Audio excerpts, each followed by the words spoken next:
মিনিটের বেশি সময় নিব না। First of all, fifth executive committee গত 2 বছর আমাদেরকে যে মাইলস্টোন ক্রিয়েট করে দিয়ে গিয়েছে,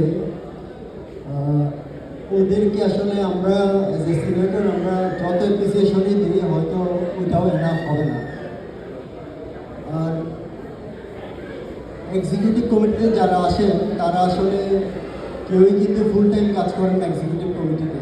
রেদার হচ্ছে প্রত্যেকে একটা বিগ রেসপন্সিবিলিটিস থাকে, ওইটা কমপ্লিট করে দেন ফ্যামিলিকে সময় দেওয়ার পরে সাইডলাইনে একটু সময় ম্যানেজ করতে হয় এক্সিকিউটিভ কমিটির কাজের জন্য। তা আমার মাঝে মধ্যে মনে হতো যে আমি জানি না যে শিবলির ওয়াইফ এখানে আছে কি না, শিবলির ওয়াইফের কী পরিমাণ কমপ্লেন ছিল গত 2 বছরে। অ্যাটলিস্ট আজকে হয়তো শিবলির ওয়াইফ অনেক হ্যাপি হবে যে এখন থেকে শিবলি তার ফ্যামিলিকে অনেক সময় দিতে পারবে। সো ভাবির কাছে আমরা অ্যাজ এ অল সাইপিয়ান আমরা অনেক সরি যে শিবলি অনেক সময় আপনার কাছ থেকে আমরা নিয়ে নিচ্ছি।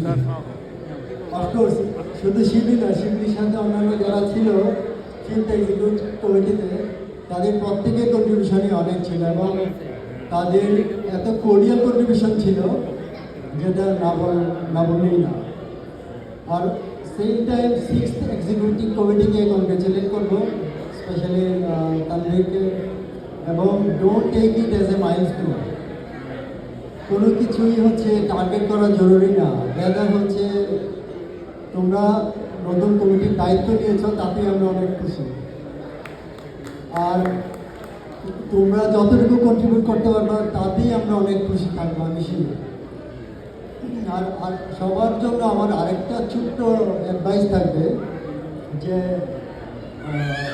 কাজের আসলে পজিটিভ নেগেটিভ না খুঁজে কে কতটুকু করতে পেরেছে কে কতটুকু করতে পারে নাই, মানে ওই অ্যানালাইসিস না করে আমরা মনে হয় যে কে কতটুকু পেরেছে এইটুকু চিন্তা করলেই ভালো। আমরা এখানে কেউই কিন্তু কী বলা যায় ফেরস্তা না, আমরা আমাদের মধ্যে ভালো খারাপ দুইটাই থাকবে। আর ফাইনালি হচ্ছে আমরা যারা এজ এ মেম্বার অফ সাইপিয়া, আমরা আসলে এই প্রোগ্রাম ছাড়া কিন্তু সাইপিয়ার কথা মনে থাকে না। আমার ছোট্ট রিকোয়েস্ট থাকবে যদি সম্ভব হয় আপনারা সবাই একটু সময় দেবেন সাইপিয়াকে, এবং সবার সম্মিলিত প্রচেষ্টা দিয়ে কিন্তু সাইপিয়া সামনে আরও দ্রুত আগায় যেতে হবে। আর সবাই যখন একটু একটু অ্যাক্টিভ থাকে তখন এক্সিকিউটিভ কমিটির মেম্বার যারা তারা অনেক ইন্সপায়ার্ড হয়। সবাই ভালো থাকবেন, সবার জন্য দোয়া করি, এবং সাইপিয়ার সিক্সথ এক্সিকিউটিভ কমিটির জন্য শুভকামনা থাকবে। Thank you.